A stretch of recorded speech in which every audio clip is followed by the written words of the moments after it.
My brothers and sisters of Africa, my children of the diaspora across the oceans, hear me well. Today I raise my voice not against a nation, but against a system that has learned to disguise chains as medals. Tanzania has declared a 98% victory. Some will call it stability. Others will call it pride. But I call it a warning to every African heart that still beats for freedom. Numbers do not define liberation. A nation can show the highest percentage of votes and still the lowest measure of truth. I have seen how the world celebrates our silence, how they applaud us when we imitate their democracy, but punish us when we demand our sovereignty. My message is not for the politicians, it is for the people, for the Tanzanian youth who wonder if their voice still matters, and for the African American soul who looks back at this continent hoping to find the courage of ancestors rising again. We must learn to question what they tell us to accept. When 98% becomes a symbol of perfection, beware, because perfection in politics often hides the smell of fear.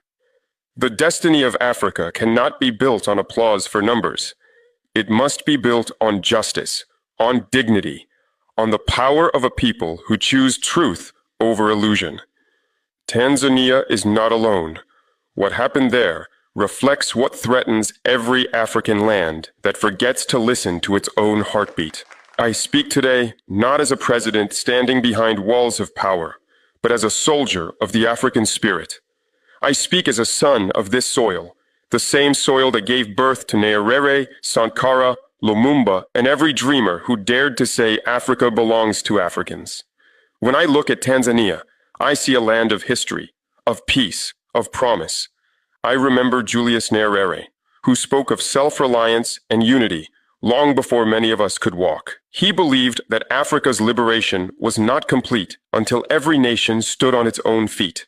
Yet today, decades later, we see elections celebrated as spectacles, where the percentage of victory becomes more important than the percentage of honesty. I do not attack the Tanzanian people. I honor them. They are our family, bound to us not by borders, but by blood. The struggle of a Tanzanian worker is the struggle of a Burkinabe farmer. The tears of one African mother are the tears of us all.